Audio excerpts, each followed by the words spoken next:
Halo, saya Komang Sutiudiarte. Pada kesempatan ini, saya ingin menyampaikan tentang tugas saya dalam pendidikan guru penggerak, yaitu koneksi antar materi modul 1.2.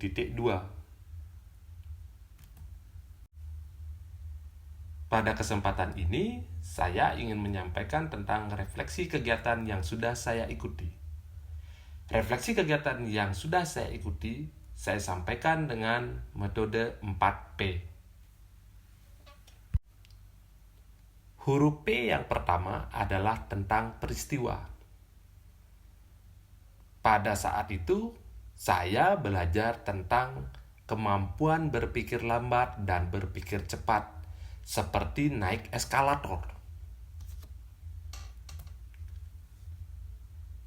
Kemudian, peristiwa yang kedua, saya mempelajari tentang otak manusia terdiri dari beberapa otak makhluk hidup lainnya, seperti otak mamalia, otak reptil, dan sebagainya.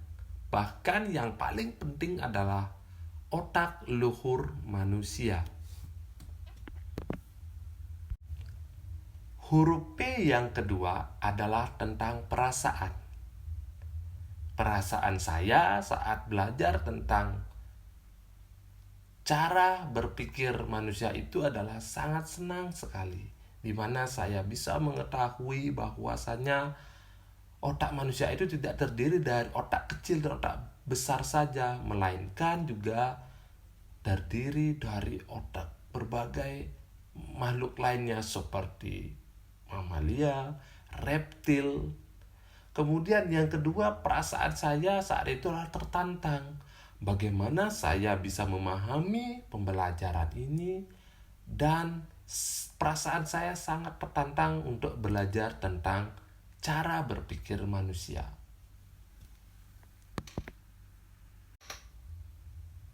Huruf P yang ketiga adalah pembelajaran. Pembelajaran apa yang saya dapatkan?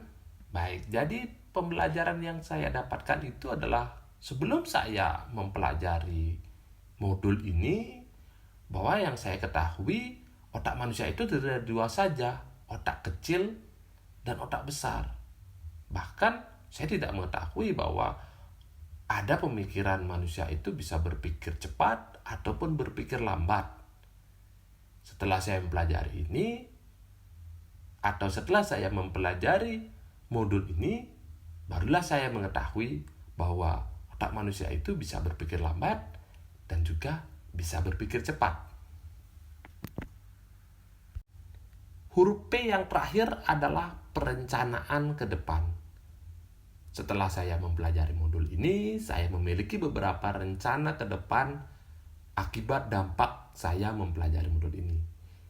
Yang pertama, saya ingin melihat karakteristik murid tersebut secara menyeluruh.